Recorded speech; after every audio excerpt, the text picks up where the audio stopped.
Então é preciso, para que nós possamos ter um futuro de excelência, um futuro de escolhas certas, porque essa é a expectativa de Deus sobre a vida dos seus filhos, nós precisamos escolher a semente certa.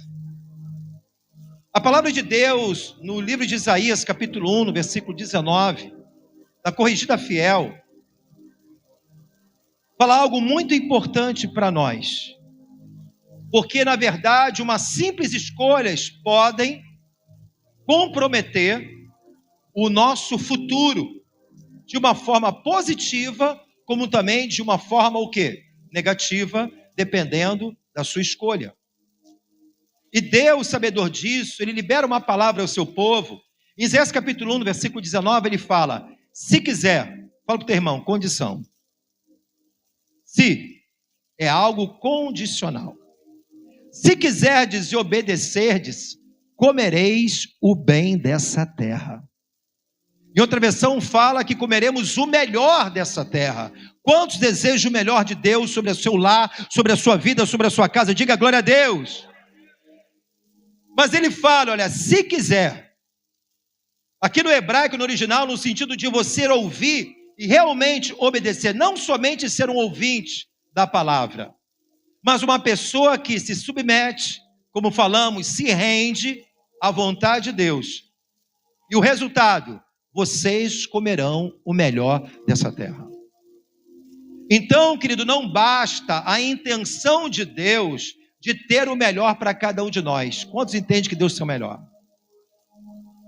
Se a intenção de Deus é ter o melhor para cada um de nós, e se isso somente fosse suficiente, Ele não diria, se quiser.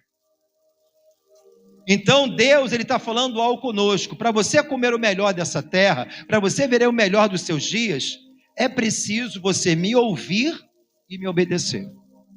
E assim você comereis o melhor dessa terra. Quantos estão pegando isso? Então Deus, Ele tem o melhor para nós, porém, existe uma condição para viver o melhor de Deus, se quiser. Ouvir e obedecer. Então, queridos, para vermos o melhor de Deus, é preciso entregar totalmente o controle da nossa vida em suas mãos. É uma decisão que nós temos que tomar, é uma rendição. Deus, eu quero viver o melhor dos meus dias, eu quero viver o melhor no meu casamento, na vida dos meus filhos, seja no ministério, seja na vida pessoal, porém, eu entrego, Senhor, na verdade, o controle da minha vida, porque eu sei que sem ti nada eu sou e nada posso fazer. Se o Senhor não edificar a casa, em vão, aqueles trabalham para a sua edificação. Então, querido, fala para o seu irmão, escolha viver o propósito de Deus. É uma decisão. Ou escolho também a viver agradando os outros, ou agradando a mim mesmo, mas eu decidi na minha vida escolher viver agradando ao Senhor. Eu escolho o propósito de Deus na minha vida. Porque vai ter momento que nós vamos colidir a nossa vontade com a vontade do Senhor. O nosso sentimento, nossos pensamentos, os nossos desejos naturais. Nós somos tentados, muitas das vezes, mas para mim viver o melhor de Deus, eu preciso escolher em viver o propósito de Deus na minha vida. Não aquilo para agradar os outros ou para agradar a mim mesmo. Um exemplo disso, quando nós olhamos para, na verdade, Gênesis 25, é o capítulo, não precisa colocar, mas vai encontrar a história de Esaú. Esaú era filho de Isaac, sim ou não? Ali a história desses gêmeos, nasceu Esaú e Jacó, e naquele momento ali Esaú nasce primeiro, logo ele se torna o primogênito. E havia uma lei da primogenitura que dizia o seguinte: o primeiro filho, na ausência do patriarca da casa, do pai, no caso Isaac, o filho tomava o seu lugar como autoridade, ele tinha a ordem da casa, a administração, o conselho da casa, como também a parte da herança dobrada. Essa era a herança da primogenitura. Então Esaú, por nascer primeiro, ele era o primogênito. A herança, após ali a ausência do pai, o pai colocava suas mãos e abençoava o filho, dando ele agora autoridade na sua ausência, na sua partida. Só que você conhece talvez a história melhor do que eu e você sabe que essa história não acabou assim. No momento, Esaú, por ser um caçador, ele volta da caça. Jacó era um cara mais caseiro. Ele estava ali preparando um guisado, um prato de lentilha. Esaú chega da caça, cansado, fadigado, mas a palavra fala que ele estava com muita fome. E ele negocia algo que era de valor para Jacó. Jacó pede: você quer muito mesmo comer? Está com fome? Esse guisado está cheiroso, saboroso, ele dá aquela valorizada. Então fala o seguinte: me vende a tua primogenitura, a tua herança, em troca desse prato de lentilha.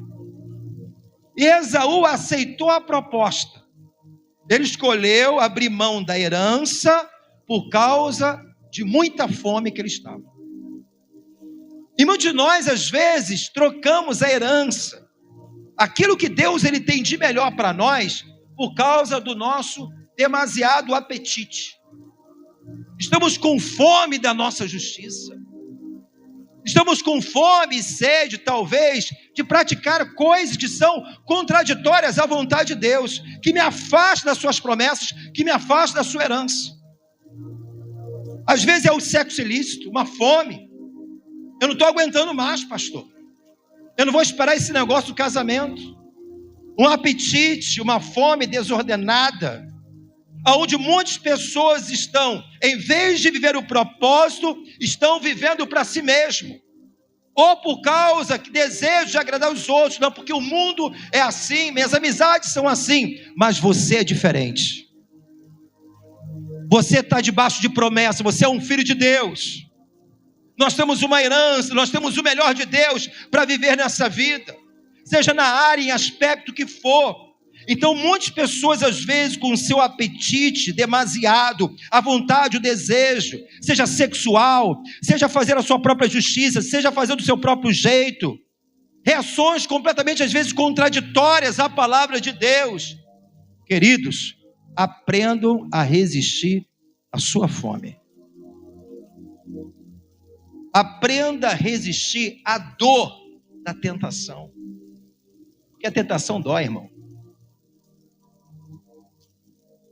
Meu Deus do céu, aquela dor, você, às vezes parece que é algo incontrolável, ser tentado dói, mas vale a pena você resistir à dor da tentação, do que existe algo pior do que a dor da tentação, é a dor da consequência do pecado.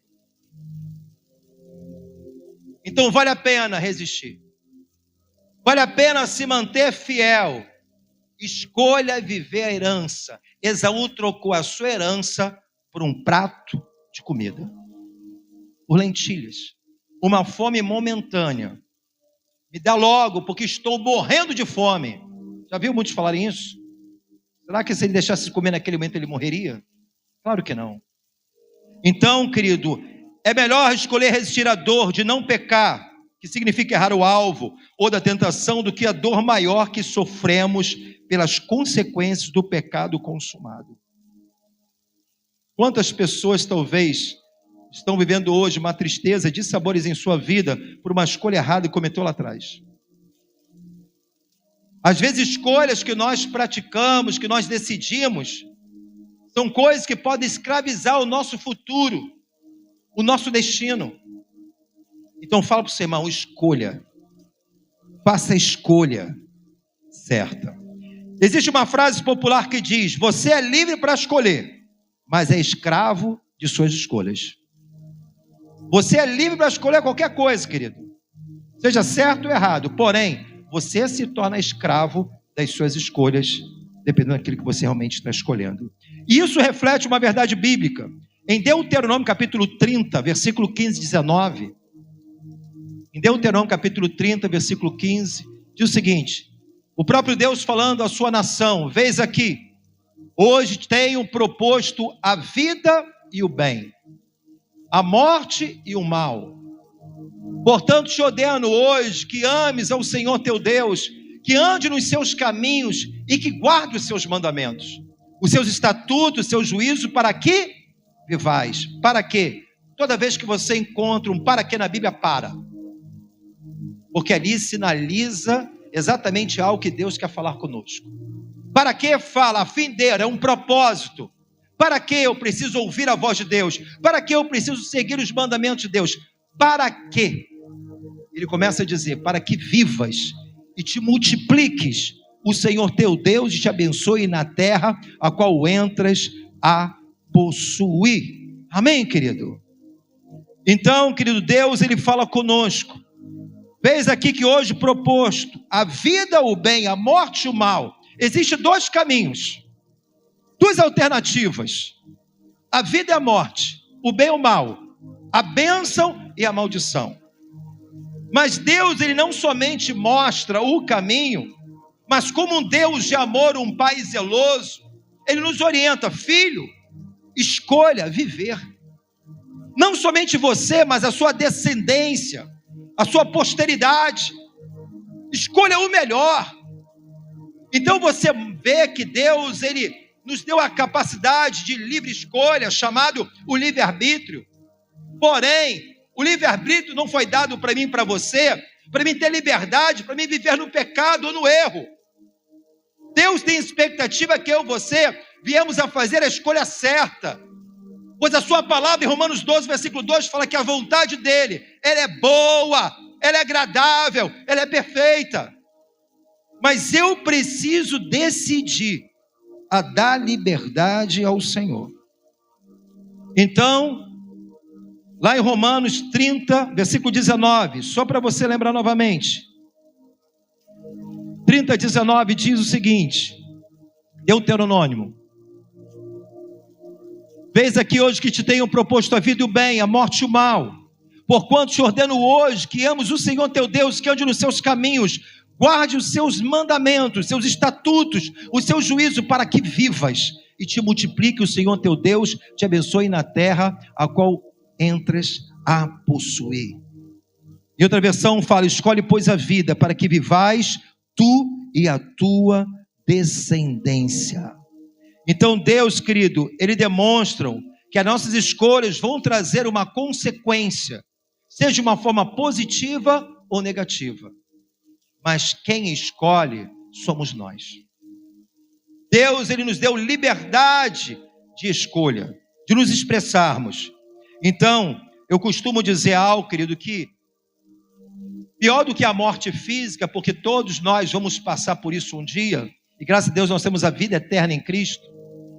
Mas morte também é uma vida que não funciona. É uma vida que não decola. É uma vida que não prospera. É uma vida sem direção, sem expectativa. Então Deus, Ele quer que nós venhamos a viver uma vida que funcione. Uma vida que glorifica o nome dEle. Uma vida abençoada. Porque Ele veio para nos dar vida e vida com abundância, assim diz o Senhor. Mas lembrando da frase, somos livres para escolher, mas escravo de nossas escolhas. Então aquilo que estou escolhendo hoje, eu preciso entender que é algo relevante para a minha vida. Eu preciso ter a atitude correta. Eu preciso ter a sabedoria dos céus para que eu possa fazer a escolha certa, porque não existe escolha neutra. A escolha, na verdade, é comparada a uma semente. E toda semente possui o seu DNA. Toda semente, ela carrega algo para ser multiplicado e para ser produzido quando é fecundado. E o nosso coração é o solo. Então, que tipo de semente nós estamos escolhendo para semear na nossa vida? No nosso casamento, no relacionamento com nossos filhos, seja na sua vida pessoal, no seu ministério. Que tipo de semente? Porque todas elas vão produzir algum tipo de resultado. Não existe semente neutra. Todas elas têm um poder de se multiplicar. Então a nossa escolha, ela pode escravizar ou impactar o nosso futuro, como também o nosso destino. Então a ideia errada de livre-arbítrio, onde muitos pensam que é fazer o que quer. Ter liberdade de andar conforme a sua vontade, só que para nós como cristãos, filhos de Deus, essa não deve ser a nossa realidade. Deus, Ele deu o livre-arbítrio, mas junto com Ele, Ele deu também o domínio próprio. Eu preciso ter domínio sobre todas as coisas, e não as coisas ter o governo sobre a minha vida. Deus espera que eu seja uma influência e não seja influenciado com coisas negativas desse mundo, pelo sistema corrupto desse mundo. Deus, ele tem expectativa sobre nós. Então devemos ponderar aquilo que realmente vem a ser melhor para mim e para você. Porque Deus, ele tem o melhor para cada um de nós. Nós vemos isso, tanto o livre-arbítrio como o domínio próprio, no livro de Gênesis capítulo 2, do versículo 16 ao 17.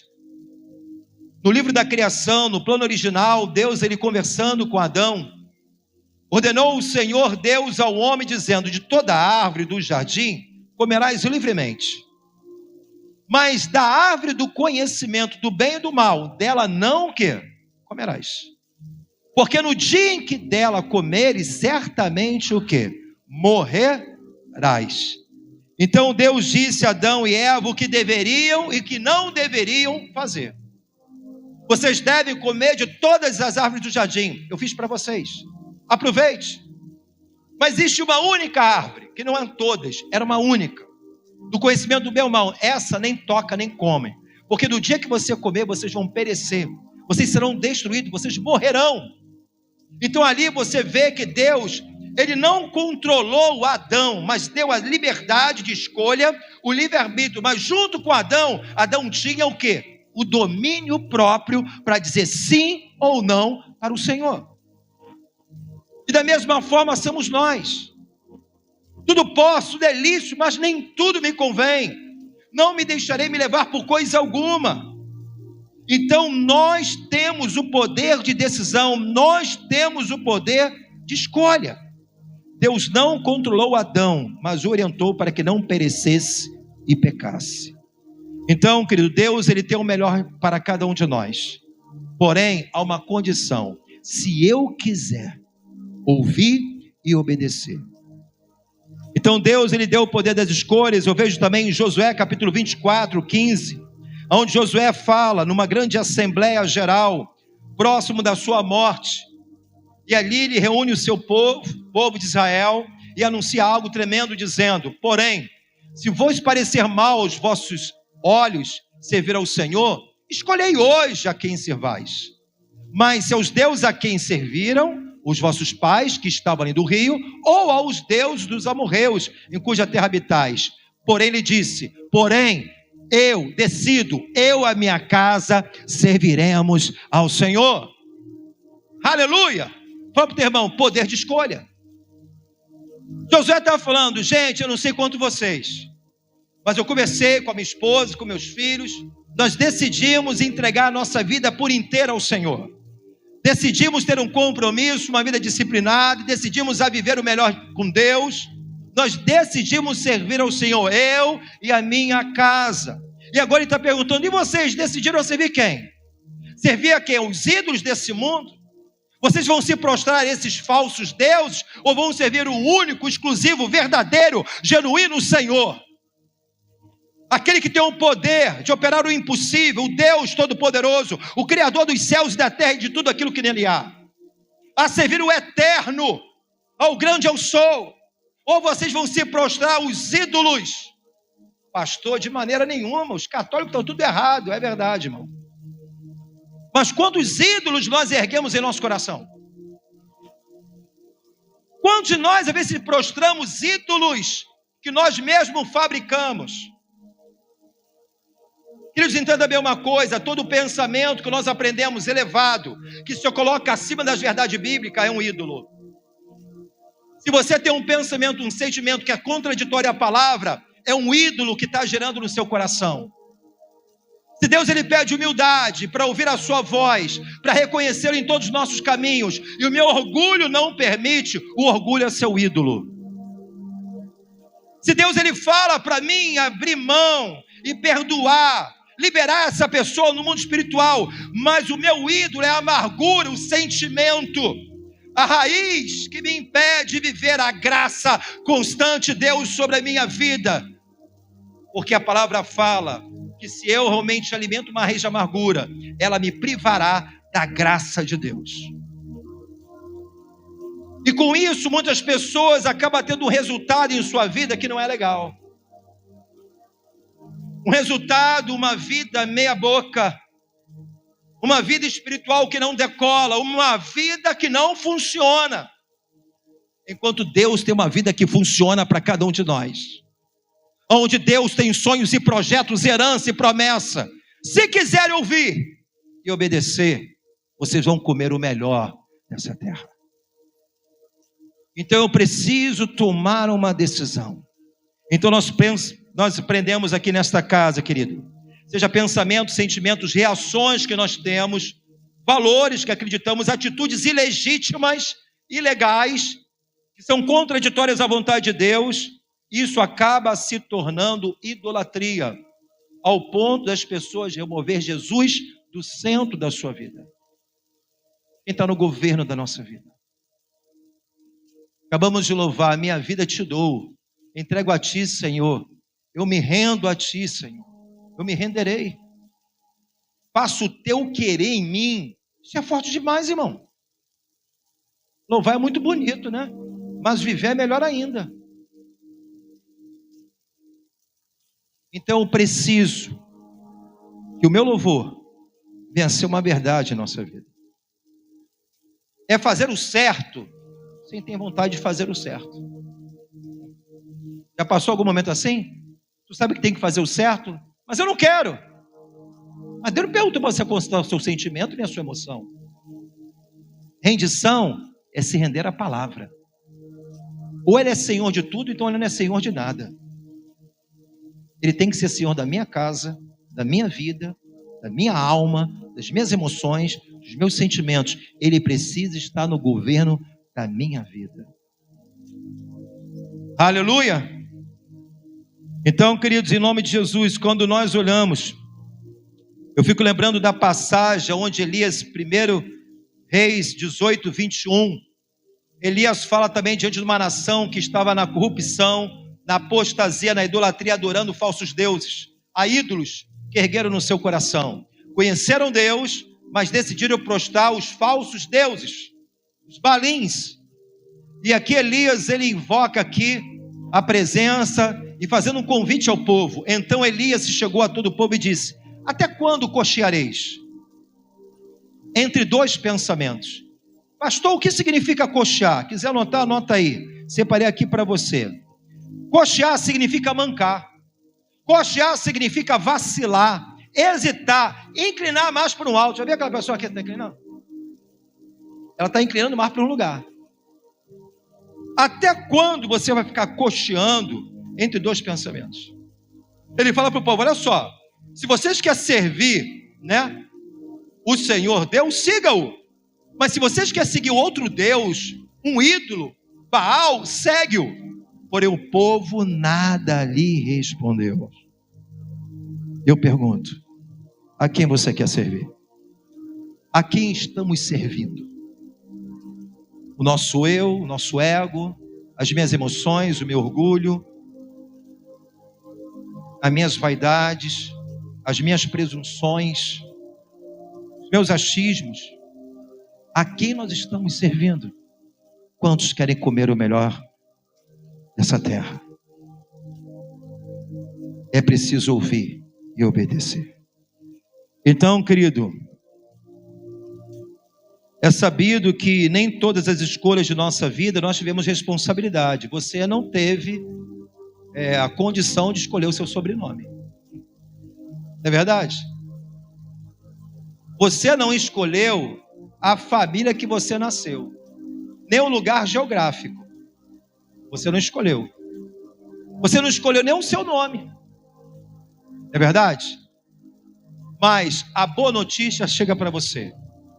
As escolhas mais importantes da sua vida, Deus dá liberdade para você escolher. Talvez você nasceu num lar conturbado, uma tribulação, talvez problemas de paternidade, uma disfunção na sua família, mas chegou o momento que Deus te deu o direito de escolher, de você se tornar um filho e uma filha de Deus.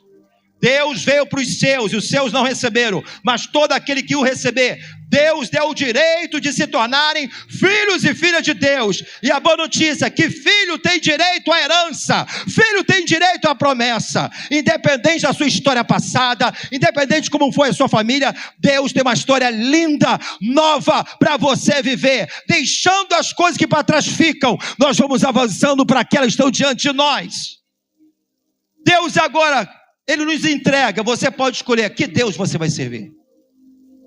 Você escolhe aonde você vai depositar a sua fé. Você escolhe com quem você vai andar. Você escolhe se você tem desejo ou não de crescer.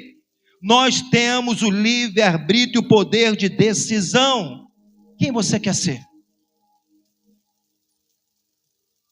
Quem serão seus melhores amigos? Com quem você vai se aliançar? Essa escolha vai fazer você. As escolhas mais importantes, Deus permitiu eu e você escolher. Independente do seu passado, Deus tem uma história nova para mim e para você. Aleluia, queridos. Então nós temos oportunidade de ver algo novo, independente da sua história passada. Porque se alguém está em Cristo, nova criação é. Aleluia, queridos. Quantos estão pegando comigo, diga glória a Deus. Então, a melhor escolha ao fazer, você pode escolher duas situações. Escolher viver disciplina ou escolher viver o arrependimento. É melhor você viver na disciplina do que ao invés do arrependimento. É sabido que todos nós, cedo ou mais tarde, precisamos arrepender de alguma coisa. Mas é muito melhor você ter uma vida disciplinada do que você arrepender de algo lá na frente. Né? Se Deus está falando algo, que eu possa ser rápido e ligeiro, uma obediência imediata.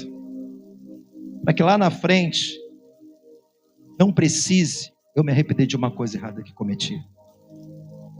Então eu escolho viver disciplina ao invés de arrependimento. Uma das definições de disciplina, se você quiser guardar isso, é uma das definições muito legal. Vou ter aqui, ó, escolher entre o que você quer agora e o que você quer viver depois. Mais tarde. Disciplina é isso, é você decidir o que você quer ver hoje. O hoje às vezes é o imediatismo, né? Não, eu quero isso, quero saciar a fome como Esaú. Eu quero agora, tudo bem. Mas o que você quer viver mais tarde? Então disciplina é isso. Eu avaliar a situação, ponderar não somente o presente, mas também o meu futuro. Esaú preferiu um prato de lentilha e abriu mão da sua herança. Então é melhor eu ter disciplina do que ao invés do arrependimento lá na frente. Quantos estão pegando? A palavra do Senhor fala, querido, que como nova criatura, nós temos a direção certa, nós temos a palavra de Deus. Cada página das Escrituras Sagradas, na verdade, revelam a vontade de Deus para cada um de nós, a sua vontade que é boa, agradável e perfeita. Você quer conhecer a revelação de Deus? Nós temos acesso, cada página é Deus se comunicando conosco. Só que a mensagem de Deus não é somente para trazer uma mera informação para mim e para você. A palavra de Deus ela é para ser vivida. A palavra de Deus é para ser orada. A palavra de Deus é para ser confessada. Porque essa é a vontade de Deus. Não é pelo fato de assistir um culto na quarta, no domingo, receber uma informação, a minha vida vai mudar, não. O resultado está na prática daquilo que nós recebemos. O Senhor Jesus faz analogia das duas casas sobre a rocha e a areia, aonde ambas passam por suas dificuldades e aflições. Ambas ali caiu chuva, né, as águas correram, tentaram derrubar a casa, uma esmoronou, caiu por terra, por quê? A casa estava edificada sobre areia, aquele que ouvia, somente ouvia, admirava a palavra, mas não praticava. E a Bíblia chama esse de louco, insensato, um imprudente. Mas aquele que edifica a casa sobre a rocha é chamado do sábio, sensato. Onde vê as intempéries da vida, que vem para todos nós, mas aquela casa se tornou inabalável, porque estava edificada sobre a pedra de esquina, a pedra angular, o fundamento principal que é Cristo. Aquele que ouve e pratica, esse é o prudente. Então a palavra não é somente para termos meramente uma informação. Toda palavra que é anunciada, Deus ele tem desejo que essa semente ela é comparada, como na passagem da palavra do semeador, a semente ela é boa. Uma caiu na beira do caminho. O que é na beira do caminho? Está na superfície. Mais fácil, acesso invisível para Satanás. Não está dentro do coração, está fora. Está na superfície. Fácil acesso para o diabo. Aí vem a figura do pássaro, que é a própria figura de Satanás, vai lá e roubou a semente. A outra caiu no meio das pedras, por ter pouca terra. Muitas pedras há que precisam tirar o entulho, essas pedras que impedem o crescimento. Ali a palavra, a semente se tornou infrutífera. A outra caiu no meio dos espinhos, que sufocaram as preocupações, os problemas, a vaidade desse mundo, a cobiça, o apego às coisas dessa vida, sufocou o crescimento. Agora a semente, ela é boa para todos. A semente. Eu preciso saber o que tem sufocado a semente no nosso coração. A semente é Cristo. O que tem sufocado Jesus dentro de nós? O que tem roubado aquilo que provém do eterno? Daquilo que de Deus tem de melhor para nós? Quantas coisas cooperam, tentam concorrer com essa semente? A semente, a palavra é comparada com uma semente, ela não está pronta, ela vem. Não caiu e entrou, ela vem, a semente. Ela precisa ser fecundada para produzir o fruto, cuidada, acolhida de boa vontade. E isso é submeter a Deus. Eu tomo posse dessa verdade. A palavra grega significa akoi, que significa acolher a palavra no meu coração. E no solo fértil, fala que um fruto produz 30, outros 60 e outros 100 por um. Viver 30% das promessas é maravilhoso. 60 é melhor ainda. 100 é a plenitude que Deus tem para cada um de nós. Isso depende da medida da minha rendição. Por quê? Em João capítulo 3, versículo 6, fala que o que é nascido da carne é carne, mas o que é nascido do Espírito é Espírito. Nós temos uma natureza caída, que ainda ela habita dentro de nós. Pastor, mas eu aceitei Jesus, essa natureza foi embora? Não. Por isso que tem a guerra entre a carne e o Espírito, né, Mateus? Aula de santidade. Eu pensei que fosse uma substituição. A velha natureza foi embora, a natureza caída, agora entrou Cristo, resolveu. Se fosse assim, você não pecava mais. A natureza caída está dentro aí. A natureza adâmica ainda está. Você recebeu uma nova natureza em Cristo, para que agora a nossa inclinação não venha inclinar mais para a carne, mas sim para a obra do Espírito. Aleluia! Em Gálatas 6,8, na NVI, fala algo tremendo. Gálatas 6,8 diz: porque o que semeia na sua carne, na carne ceifará o quê? Corrupção. Fala corrupção. Fala assim, perda de valor. Esse é o significado da palavra corrupção, perda de valores. Mas quem semeia para o Espírito, olha só, se você inclina para as coisas de Deus, a coisa que vem do céu para você, o que vai gerar na sua vida? Colherá vida eterna. Em outra palavra, vai dizer paz e vida. Vida e paz. Então Paulo fala dessa guerra interior, em Romanos 7, 22, 23. Em Romanos 7, 22, 23, Paulo fala dessa luta que acontece com todos nós. Não é somente com você, meu irmão, com minha irmã, mas com todos nós. Ele fala, Romanos 7, 22, 23, diz, vamos colocar na corrigida fiel. Porque segundo o homem interior tem um prazer na lei de Deus. Olha, meu homem interior, meu homem espiritual tem prazer nas coisas de Deus. Temos prazer. Deus é lindo, maravilhoso. Estou aqui no culto, adoração, meu irmão, que maravilha, que palavra, recebendo. Deus, como é bom te adorar, te louvar. É bom. Segundo o meu espírito, tem um prazer nas coisas de Deus.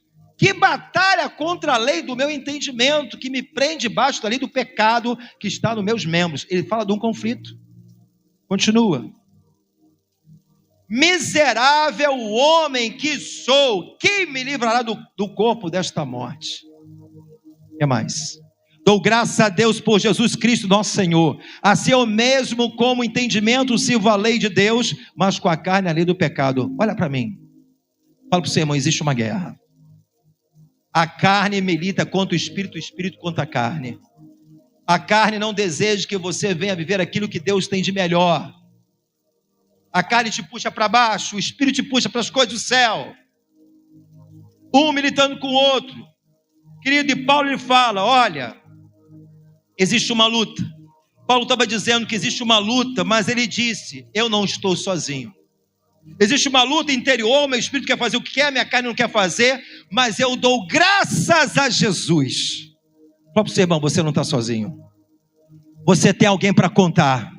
No meio dessa guerra você pode dar graças a Jesus, porque você tem a palavra revelada de Deus, e você pode ver uma nova história, e no espírito você pode prevalecer para viver e comer o melhor dessa terra. Graças a Deus eu não estou sozinho. O verbo habita em mim, o seu espírito está em mim, eu tenho conhecimento, eu tenho a revelação de Deus sobre a minha vida, e eu decido a me submeter àquilo que Deus tem de melhor para mim. E por isso que ele fala diante desse conflito, mas ele dá graças a Deus, porque tem Jesus, para lutar junto com ele e triunfar sobre todas as coisas. Então, querido, nós precisamos ter o domínio próprio sobre o nosso livre-arbítrio. Como nós falamos, não é porque Deus te deu o livre-arbítrio, não é para você fazer tudo o que você quer. Deus tem expectativa que eu e você viemos a fazer a escolha certa. Amém? Quando Deus ele fala com Caim, após o seu grande erro, de oferecer uma péssima oferta ao Senhor, a palavra fala que Adão ofereceu a primícia, a sua ovelha, a melhor, ofereceu a Deus de todo o coração, sem interesse algum. Mas Caim, a palavra fala que depois de muitos dias, ele ofereceu o pior do que ele tinha da sua lavoura. Vamos falar, foi a xepa da feira. Está aí, ó, oferta, se oferta por oferta, tudo bem. Deus não se atentaria para Abel e não desconsideraria a oferta de Caim. Deus não somente recebeu a oferta, mas o ofertante, o coração do ofertante, a maneira que foi entregue, a sua motivação. E naquele momento ali a palavra fala que o semblante de Caim se entristeceu, porque Deus se atentou para a oferta de Adão e não a dele. E o que Deus falou com ele? Deus ele fala aqui em Gênesis capítulo 4, versículo 7, ele fala algo aqui para Caim dizendo, se bem fizeres, não é certo que será aceito? Se não fizeres bem, o pecado já está à porta. Pecado significa errar o alvo. Se não fizer o bem, o pecado está na porta, está batendo. Ó. Quem abre essa porta somos nós. Abrimos ou não? Então ele fala, se não fizer o bem, o pecado já está à porta. Sobre ti será o seu desejo, mas sobre ele deves o quê? Dominar. Aleluia, querido. Então ele fala, o desejo vem, mas você, Caim, deve dominá-lo. Você tem livre escolha, Caim, de fazer o bem ou não, ou mal. Mas se não fizeres o bem, o pecado já está na porta. É uma decisão que você vai ter que tomar. O desejo pode vir, mas cabe você, Caim, a dominá-lo, esse desejo. Aleluia. Então fala para o seu irmão, não podemos ser conhecido como cristão ateu. Pastor, o que é isso? Existe? Existe. O cristão ateu é aquele que entregou a sua vida a Cristo, mas vive como Deus não existisse. Ele batizou, saiu das águas, mas ele continua vivendo, tomando as suas próprias decisões em todo o tempo, sem consultar a Deus. Ele é o dono do seu nariz. Ele leva a vida como uma loteria esportiva. Vamos ver se vai dar certo. Vamos chutar aí. Se colar, colou.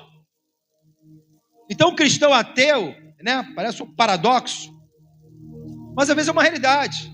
Se eu tenho o entendimento que Deus é o Senhor da minha vida, eu preciso fazer a escolha certa para mim viver o melhor e comer o melhor, eu não posso tomar decisões ou reações ou meus sentimentos ser governado por mim mesmo.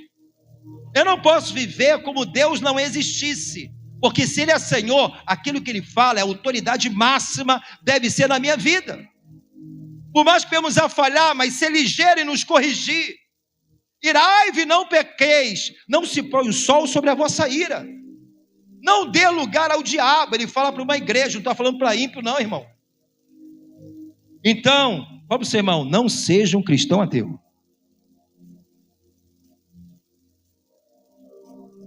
D.L. Moody, um grande homem de Deus avivalista, ele fala uma frase que diz o seguinte, ele pega a palavra de Deus, ele fala, ou este livro me afasta do pecado, ou o pecado nos afasta desse livro. Pecado é tudo aquilo que me faz errar a gente pensa que pecado é só o traficante que comete, a prostituta, não, tudo aquilo que me leva a errar o alvo da verdade bíblica, eu estou pecando. Então Deus, Ele tem a sua palavra, Salmo 119, versículo 105, a sua palavra é lâmpada para os meus pés e luz para os meus, é um farol para iluminar meu tempo presente, como também um farol para iluminar meu tempo futuro. Deus quer fazer presente de uma forma ativa na minha vida, tanto no meu presente, como também no meu destino. Então, querido, Deus tem a direção certa para a nossa vida, seja até mesmo um cuidado do nosso corpo, da nossa alma e do nosso espírito, sabia? Que Deus Ele quer que nós venhamos a santificar, ter cuidado sobre todas essas questões da tricotomia. Nós somos um ser espiritual, possuímos uma alma e habitamos no corpo. Para você, irmão, Deus quer que você cuide do seu corpo. Por quê? 1 Coríntios capítulo 6, versículo 19 e 20. 1 Coríntios, agora aí, recebe aí, irmão, vamos embora, hein? 1 Coríntios capítulo 6, 19 e 20. Ou não sabeis que o vosso corpo é templo do Espírito Santo, que habita em vós, proveniente de Deus, e que não sois vós mesmos? Fala assim, esse corpinho aí não pertence a você, é de Deus, é propriedade dele. Ele pagou um alto preço, preço de sangue. Então se ele pagou um alto preço, ele tem direito sobre nós. Por isso que Paulo fala em Romanos capítulo 11, versículo 1, rogo-vos, irmãos, que apresentei o vosso corpo em sacrifício vivo ao Senhor. Pastor, não, o corpo é meu, é assim mesmo. Em 1 Coríntios capítulo 3, 17, a palavra não diz isso. Pelo contrário, vamos prestar conta desse templo. Se alguém destruir o templo de Deus, Deus o destruirá. Porque o templo de Deus, que sois vós, é santo. Meu corpo é santo. Fala para o teu irmão, cuide bem dele. Amém? Agora, como temos gerenciado a administração do nosso corpo? Agora um começa a catucar o outro, irmão. Deus me achou aqui, Deus. Estava escondidinho, quietinho aqui. Meu irmão, entenda bem. Como temos gerenciado a nossa alimentação? Eu, para pregar aqui, tive que mudar a minha, tá? Agora tenho autoridade para falar. Estou que nem um cavalo, irmão. Estou comendo verde. Me sinto um cavalo comendo alfafa. Irmão, como temos gerenciado a nossa alimentação? Como você tem gerenciado o seu sono, o seu descanso, exercício, qualidade de vida? Pega essa frase para você. Melhor cuidar da saúde do que tratar da doença. Porque um dia a fatura chega. Agora, somos governados por quem? A nossa vontade? Desejo da carne? Fala, o teu corpo foi pago um alto preço. Não pertence a nós, mas pertence a Ele. Aleluia!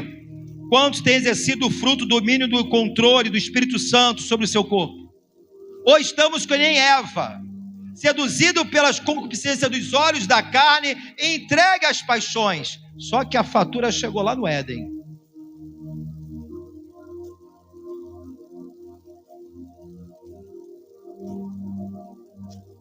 Fala baixinho pro teu irmão, quem te governa? Meu irmão, louva aqui. A minha vida Ele governa. Parece até o Fagner cantando agora assim.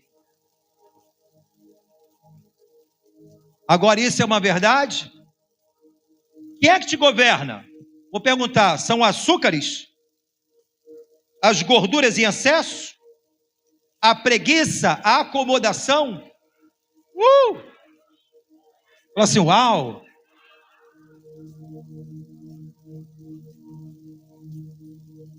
Qual foi o seu último check-up?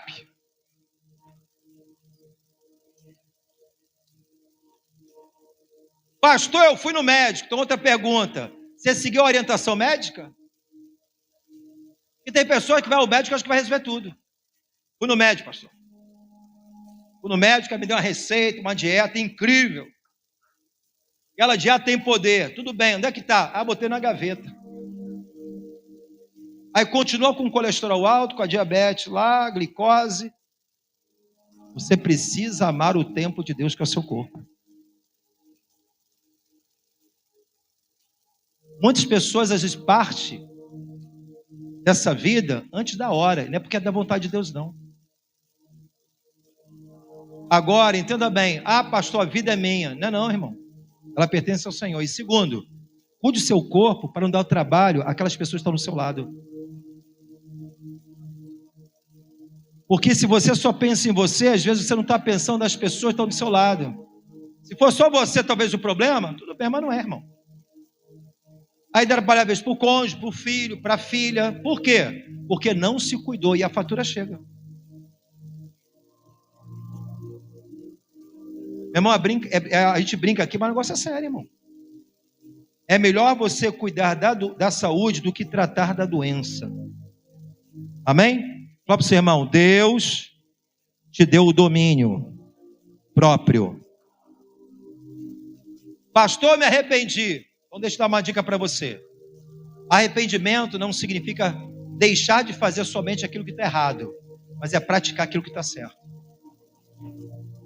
Ah, eu estou arrependido, estou triste, chorei a noite toda. Vou chorar daqui a pouco no culto aí. Agora, se você sair daqui e não mudar, porque arrependimento é metanoia, mudar a direção, de escolha, posicionamento. Eu tenho que mudar. Então, arrependimento não é somente deixar de fazer o que é errado, mas começar a fazer o que é certo. A Bíblia fala, não embriagueis com vinho, mas enchei-vos do meu. Se era só para esvaziar do vinho, está muito bom. E tem muito crente, porque deixou de beber, acha que está muito bom, mas está vazio de Deus. Então, querido, eu preciso ter esse entendimento. Guarda essa frase. Se você só faz aquilo que você gosta, você é escravo de si mesmo. Agora, quando você faz aquilo que você não gosta porque é preciso, você é livre. Vou repetir de novo. Se você faz nessa vida somente o que você gosta, eu gosto disso. Você é escravo de si mesmo. Agora, quando você faz aquilo que não gosta porque é necessário, você é livre. Você tem domínio sobre a sua vida. Estamos sendo governados por quem? Pela comida? Pelos desejos? Se quiser ouvirdes, comereis o melhor dessa terra. Fala para o teu irmão, escolha o que é importante, para que não tenha que tratar do urgente. Reflete agora.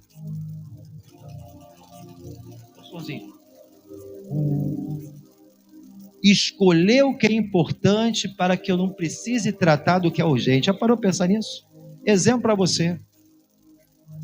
Você tem um carro, comprou um carro do ano. Você tem ali o manual que você tem que ter uma manutenção para que esse carro não venha deixar você na mão. Chamado a manutenção preventiva. Eu tenho que me prevenir. Eu quero viajar, passar com a família com segurança. Eu preciso trocar o óleo. Eu preciso ver a correia dentada. Eu preciso ver óleo de freio. É isso? Eu preciso ver tudo isso. Preciso passar manutenção, uma suspensão. Preciso ver tudo isso. Por quê? Para me prevenir. Porque melhor do que fazer a manutenção corretiva, é melhor você fazer a preventiva. Por quê? A corretiva sai cara demais. E às vezes é mais difícil. Então, escolha fazer o que é importante para você não ter necessidade de cuidar daquilo que é urgente, porque um dia a fatura vai chegar. Mas isso é uma escolha que todos nós vamos fazer. Amém, querido? Então, qual é a área da nossa vida que talvez você, nessa noite, o Espírito Santo está falando que você precisa fazer uma manutenção? Qual é a área da nossa vida? Uma reflexão. Talvez a manutenção no casamento. O negócio está indo de mal a pior. E você está fingindo que o problema não existe. Não, vamos empurrar com a barriga, mas isso vai melhorar. E você vê que só está piorando. Para, se previne, porque senão lá na frente a fatura vai chegar. Às vezes é manutenção na própria casa, comunhão, relacionamento com filhos. Como é que está a sua casa, meu irmão? Não de cunho condenatório, mas para te encorajar a mudança, a escolher a coisa certa, para que você possa viver o melhor de Deus nos seus dias. Como é que está a sua saúde física, a saúde emocional? Aleluia! Porque prioridade é aquilo que você dá mais valor. Amém? Quando você olha exatamente um texto que nos orienta a buscar, em primeiro lugar, aquilo que é mais importante, do que cuidar daquilo que é urgente. Quando eu olho para Lucas capítulo 10, versículo 38, 41, a história de Marta e Maria. Lucas capítulo 10, versículo 38, 41. Aconteceu que, indo eles de caminho, entrou Jesus numa aldeia, e certa mulher por nome Marta o recebeu em sua casa. E tinha essa uma irmã chamada Maria, a qual sentou-se também aos seus pés Jesus e ouvia a sua palavra. Marta, porém, andava o quê? Distraída, muito serviço, aproximou-se e disse: Senhor, não se dá de que minha irmã me deixe servir só? Diz-lhe que me ajude. Respondeu Jesus e disse-lhe: Marta, Marta, estás ansiosa, preocupada com muitas coisas, mas uma só é mais importante, é necessária. Continua. E Maria escolheu a boa parte, a qual não lhe serás o quê? Tirada. Então ali naquele momento, Marta, ainda que tenha o seu valor, o seu serviço, ela queria agradar a Jesus, mas Maria usou de inteligência. Não é toda hora que tem um Jesus na minha casa. Se prostra aos seus pés, ele ouve o mestre. Marta, enfadigada, ansiosa, com muitas coisas, se incomoda, quer dar um sermão em Jesus. Isso não importa, não, Jesus, eu estou aqui com tanta tarefa e minha irmã está aí prostrada aos teus pés. O senhor não se incomoda com isso? Jesus, com toda mansidão, tranquilidade, tranquilão, disse: Marta, Marta, a irmã você anda ansiosa e fadigada com tantas coisas, mas a tua irmã Maria escolheu aquilo que é mais importante. O problema de Marta não era o serviço. O problema de Marta é exatamente não gerenciar suas prioridades. Quantas pessoas estão ansiosas nos seus ativismos, deixando Deus em último lugar, e com isso estão desequilibrando, disfunção, relacionamento dentro de casa e tantas coisas que a gente precisa colocar em ordem. O que vem em primeiro lugar em nossa vida é Deus. E as demais coisas vos serão o quê? Acrescentadas. Eu não posso abrir mão daquilo que é importante, porque senão amanhã eu vou ter que cuidar daquilo que é urgente. Quantos estão pegando? Meu Deus, eu não cuidei, eu não busquei. A fonte é o Senhor. Sem mim nada podereis fazer. As coisas vão vindo como uma bola de neve, daqui a pouco toma uma dimensão, e quando você vê, você é engolido em querer tratar das urgências, porque não cuidou daquilo que era importante. Porque não gerenciamos as nossas prioridades, aquilo que realmente tem valor para nós. Então, cuide daquilo que é importante. Então, o problema de Marta não era o serviço, mas a sua falta de prioridade. Amém, querido? A pergunta dessa noite é: você tem feito a escolha certa? Eu vou te dar uma notícia: Deus não vai te obrigar a você escolher coisa alguma, mas Ele vai te orientar. Ele vai apontar: meu filho, vai por aqui, porque isso aqui tem algo que é melhor para você. Deus não força a barra, Ele bate na porta. O diabo, ele não pede licença, ele vê o sinal para matar, para roubar e para destruir. Nós temos o livre-arbítrio. Quantos pode dar glória a Deus? Mas fala para o seu irmão: mas também temos domínio próprio.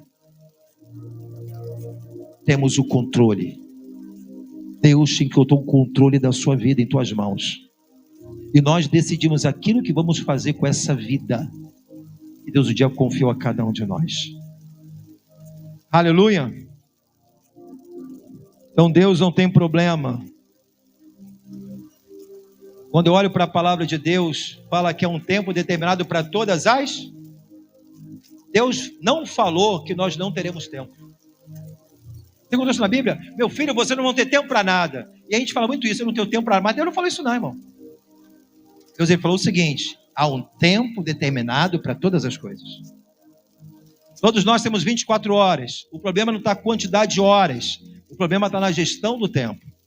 De que maneira eu tenho gerenciado e administrado a minha vida. Deus não falou para nós, você não terá um tempo. Não. Ele fala que existe um tempo determinado para todas as o quê? As coisas. Então, querido, nós precisamos fazer a escolha certa. Deus não vai nos obrigar a coisa alguma. Ele deu o direito de escolha, mas também junto com ele o controle e o domínio para ser usado. Amém? Queridos, porque na verdade muitas pessoas às vezes reclamam hoje, muitas situações, que infelizmente foram coisas que foram semeadas lá atrás. Já parou para pensar isso? Tem muitas coisas que a gente reclama hoje, mas foi algo que nós decidimos lá atrás. Talvez foi a escolha errada que tivemos lá atrás, e hoje nós reclamamos ou queremos ter culpar Deus.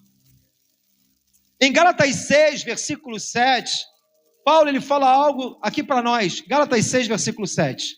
Vamos botar aqui na corrigida fiel, né? Não erreis. Vamos, irmão, não errais. Deus não se deixa escarnecer, porque tudo que o homem semear, isso ele também é o quê? Eu gosto de uma passagem que está escrito lá em Lamentações de Jeremias, capítulo 3, versículo 39, que diz assim, ó: de que se queixa, pois, o homem vivente? Queixe-se cada um dos seus próprios pecados. Errou o alvo e se queixa por causa disso. Então nós precisamos, Lamentações capítulo 3, versículo 39. Às vezes nós queixamos de situações que nós mesmos escolhemos. Então, querido, escolher é algo muito relevante para a nossa vida. As escolhas vão apontar para o nosso futuro, como também o nosso destino. De que maneira nós queremos viver? A disciplina não é somente fazer o que eu quero, mas ter realmente a compreensão daquilo que eu quero viver mais tarde. O que você quer viver mais tarde na sua família, no seu ministério, no seu casamento, na sua saúde física e emocional? Então começa a semear a semente certa hoje. Porque não existe nenhuma semente neutra. Todas elas vão produzir um tipo de resultado. Então, queridos, agora uma coisa que a gente tem que entender, que tem escolhas que podem até influenciar a tua eternidade.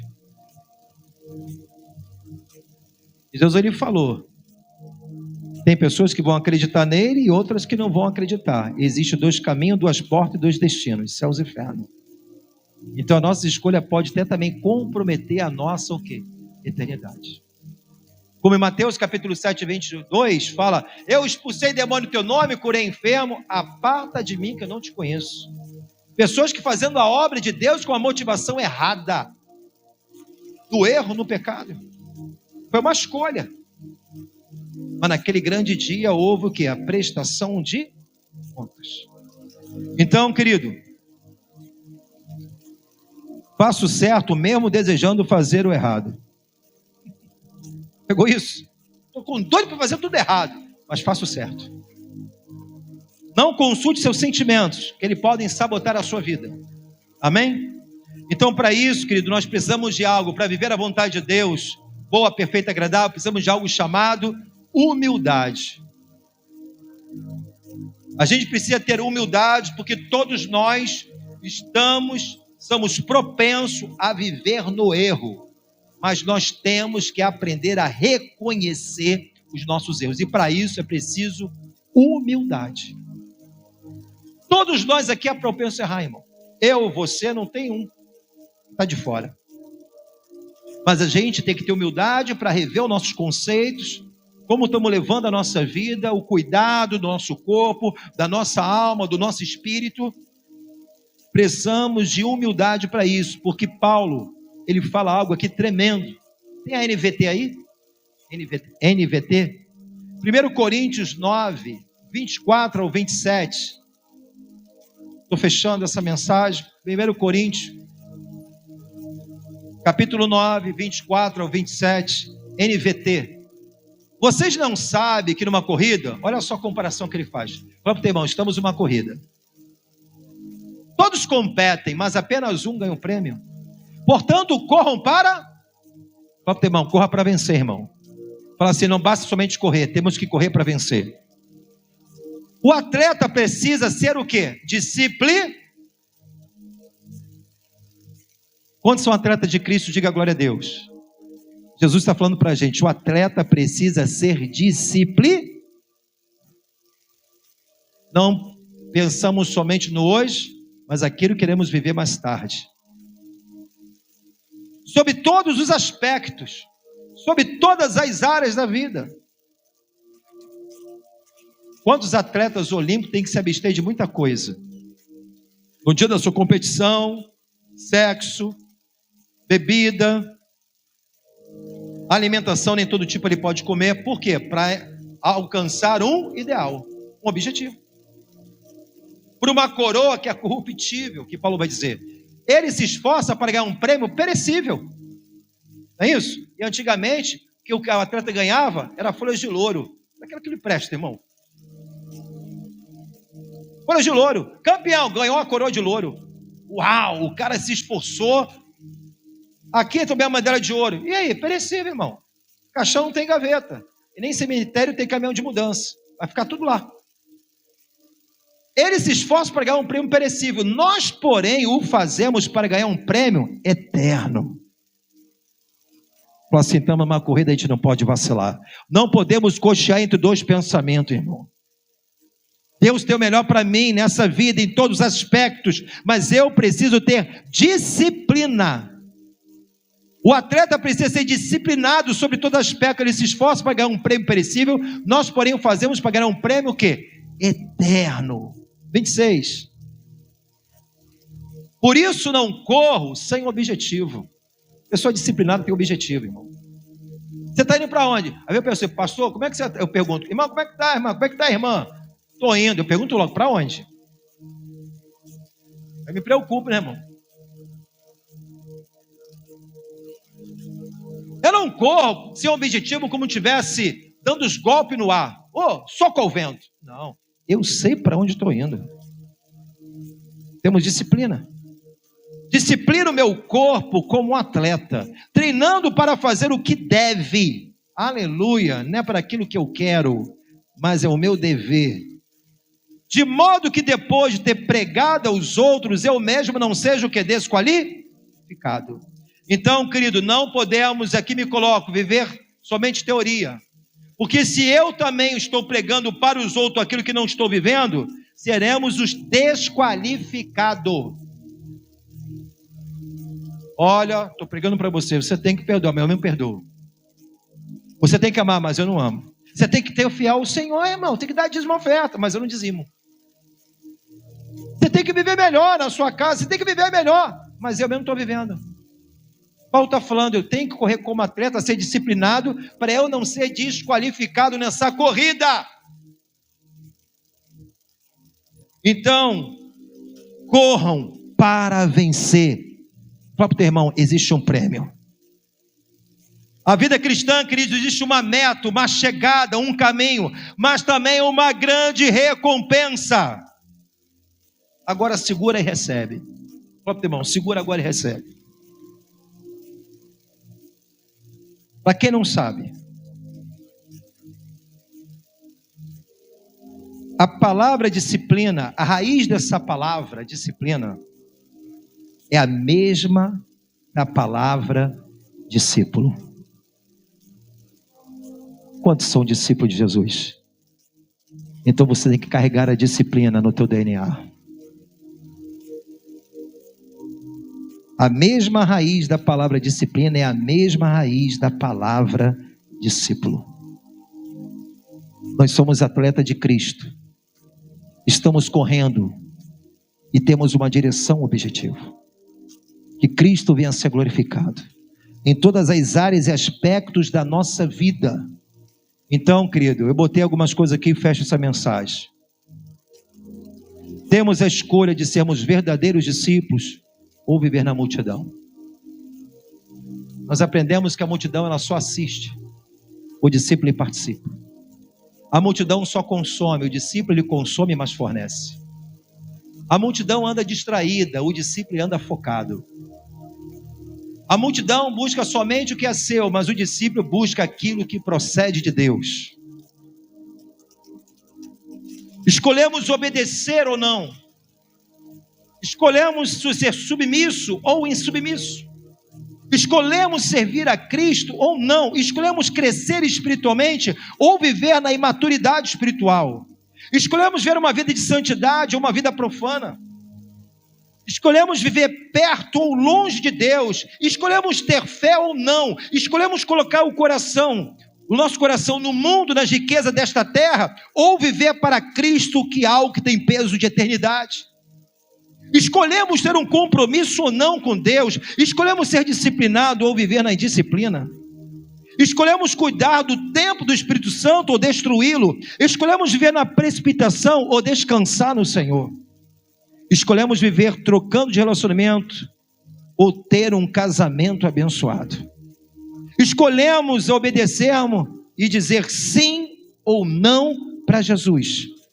Escolhemos viver a herança, a promessa ou não do Senhor. Fala para o seu irmão, a escolha é nossa.